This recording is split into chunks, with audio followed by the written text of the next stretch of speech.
ये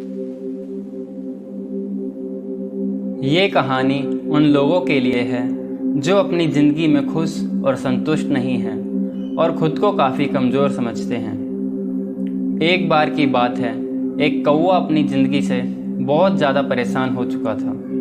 वो बहुत ज़्यादा दुखी रहने लगा था। एक बार वो जंगल में एक पेड़ पर बैठकर रो रहा था। तभी वहाँ से एक साधु जा रहे थे। तभी कौवे की आँख से आंसू की एक बूंद साधु के कंधे पर जा गिरी। साधु ने जैसे ही ऊपर देखा तो एक कौवा पेड़ पर बैठकर रो रहा था।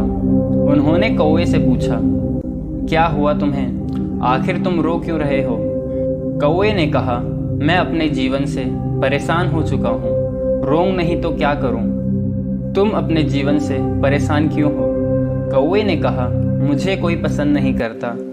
मैं जहाँ भी बैठकर अपना मुंह खोलता हूँ, लोग मुझे वहाँ से भगा देते हैं। कोई भी मुझे कुछ भी खाने को नहीं देता और कोई भी मुझको प्रेम नहीं करता।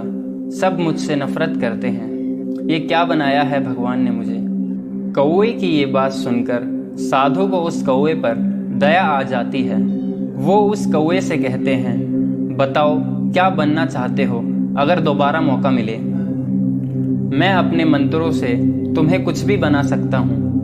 तब कौवे ने बोला, अगर जिंदगी में दोबारा मौका मिले कुछ बनने का तो मैं हंस बनूंगा।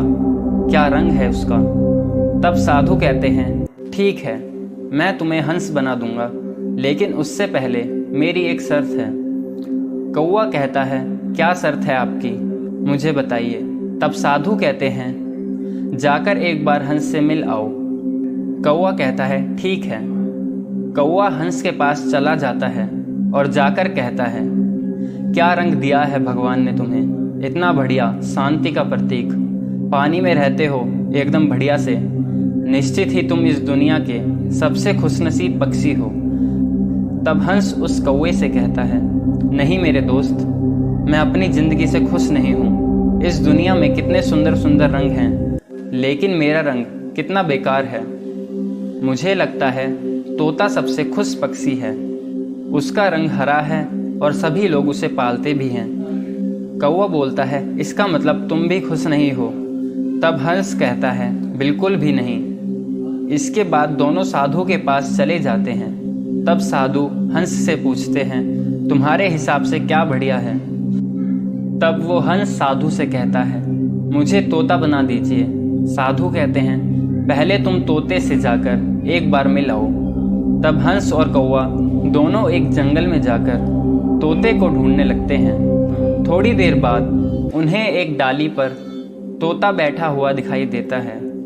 तब दोनों तोते से कहते हैं, क्या बढ़िया जीवन है तुम्हारा। हरा रंग, लाल रंग की चोंच और लोग प्यार से तुम्हें खाना भी खिलाते हैं।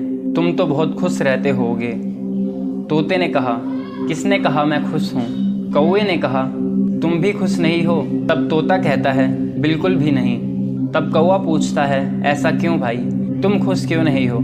तब तोता कहता है, मैं हरे पेड़ पर रहता हूँ, हरा भरा रंग है, किसी को दिखता भी नहीं हूँ। ये भी कोई रंग है भला पेड़ के जैसा? अब तीनों पक्षी साधु के पास जाते हैं और साधु से कहते हैं, हे महाराज। तब साधु कहते हैं, हाँ बताओ।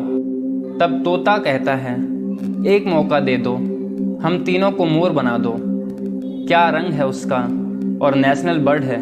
साधु ने कहा, ठीक है, लेकिन शर्त वही है, पहले जाकर मोर से मिलाओ।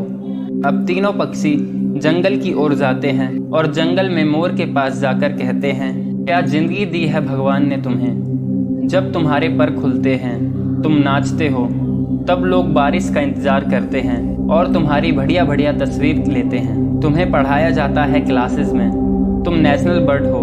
कभी हमें मौका मिले तो हम तुम्हारे जैसा ना बनना पसंद करें। बहुत खुश रहते होगे ना तुम तो। मोर ने कहा, किसने कहा तुम्हें कि मैं खुश हूँ? बहुत तकलीफ़ है मुझे। उन्होंने कहा, क्या तकलीफ़ है तुम्हें? तब मोर कहता है, ध्यान से सुनो, एक आवाज़ आ रही है। तब उन्होंने कहा, हाँ आवाज़ तो आ रही है। मोर ने कहा, ध्यान से सुनो, ये आवाज़ पास आ रही है। तब कौवे ने कहा, हाँ, क्या है ये? तब मोर ने कहा, शिकारी है, ये मेरा शिकार करेगा और मुझे मारकर मेरे पंखों को बाजार में बेचेगा और मेरे पंखों को लोग खरीद खरीद अपने घरों में लगाएंगे। ये भी कोई जीवन है? क्यों बनना चाहते हो तुम मोर? तब उन्होंने कहा, खुश नहीं हो तुम? तब मोर कहता है, अगले पल का पता नहीं है, कैसे खुश रहूं मैं? तब वो तीनों कहते हैं, फिर तुम्हारे हिसाब से क्या बनना चाहिए और कौन सबसे खुश है? तो कौवे को मोर ने कहा, तुम। तो कौवे ने बोला, मैं कैसे खुश हूँ? तब मोर ने कहा, क्योंकि तुम्हें कोई पिंजरे में कैद नहीं करता और ना ही कोई तुम्हारा शिकार करता है, इसलिए तुम सबसे खुशहाल पक्षी हो। ये बात सुन सभी साधु के पास लौटकर आते हैं और कहते हैं, हमें और कुछ नहीं बनना, हम जैसे भी हैं खुश हैं। दोस्तों, यही कहानी हमारे ऊपर भी लागू होती है, क्योंकि हम हमेशा ही खुद की तुलना दूसरों से करते रहते हैं और जो खुद के पास है उसे ना देखकर दुखी होने लगते हैं। हम उस चीज़ की कदर नहीं करते जो हमारे पास है। हमें लगता है कि दूसरा हमसे ज़्यादा सुंदर है, हमसे ज़्यादा सक्सेस है, तो वह खुश होगा, जबकि ऐसा बिल्कुल भी नहीं है। वो इंसान भी किसी दूसरे को खुद से ज़्यादा खुशनसीब समझता है और कंपैरिजन का ये साइकिल कभी ख़त्म नहीं होता। अगर आप खुद को दूसरों से कंपेयर करते रहेंगे तो आप कभी खुश नहीं रह पाएंगे। इसलिए खुद को दूसरों से कंपेयर ना करें, क्योंकि भगवान ने आपको अलग बनाया है और भगवान किसी भी चीज़ को फालतू में नहीं बनाते। इसलिए खुद की कदर कीजिए और वीडियो अच्छी लगी हो तो वीडियो को लाइक और अपने दोस्तों के साथ ज़्यादा से ज़्यादा शेयर कीजिए।